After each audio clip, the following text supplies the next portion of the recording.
Hi hello friends, welcome back to Vanancha Arumugam. இன்றைக்கி நம்ம அந்த நண்டை வச்சு ஒரு குழம்பு செய்ய போகிறோம். இந்த குழம்புக்கு என்னென்ன பொருட்கள் வேணும் அப்படின்னு சொல்லிட்டு பார்த்துக்கலாம். நண்டு குழம்புக்கு ரொம்ப டேஸ்ட் கொடுக்கக்கூடியதே மிளகு தாங்க.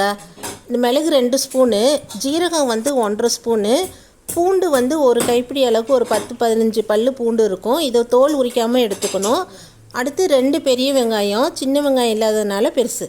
தக்காளி 4 எடுத்துக்கலாம்.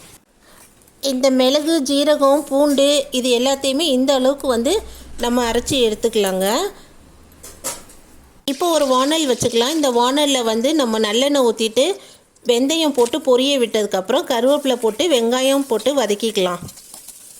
இப்போ இந்த ஸ்டேஜில் தக்காளியை போட்டு நல்லா வதக்கி எடுத்துக்கலாம். இதோட உப்பு போட்டுக்கலாம். இப்போ தக்காளி நல்லா வதங்கிடுச்சு. இப்போ இதில் நம்ம மிளகு, ஜீரகம், பூண்டு அரைச்சி வச்சுருந்ததை போட்டு நல்லா வதக்கி எடுத்துக்கலாம், பச்சை வாசனை போகிற அளவுக்கு. இப்போ இந்த மசாலா நல்லா வதங்கி எண்ணெய் பிரிஞ்சு வந்தோன்னே நண்டை போட்டு நல்லா வதக்கிடணுங்க. இந்த மசாலாவோடையே சேர்த்து 2 ஸ்பூன் மிளகாத்தூளும் 2.5 ஸ்பூன் மல்லித்தூளும் எடுத்துக்கிறோம். அப்போ தான் குழம்பு கொஞ்சம் நல்லா திக்காக இருக்கும். இப்போ நாங்கள் எடுத்துருக்கிறது 1 கிலோ நண்டு போல் எடுத்துருக்கோம். இப்போ எடுத்து வச்சுருக்கிற மிளகாத்தூள், மல்லித்தூள் இதில் சேர்த்துக்கலாம்.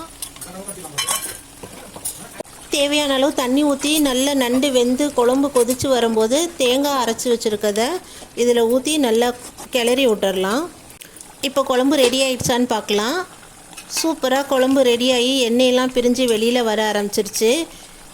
இதுக்கு மேலே நம்ம கொதிக்க வைக்க வேண்டாம். இப்போ இறக்கி நம்ம சாப்பிட போகலாம்.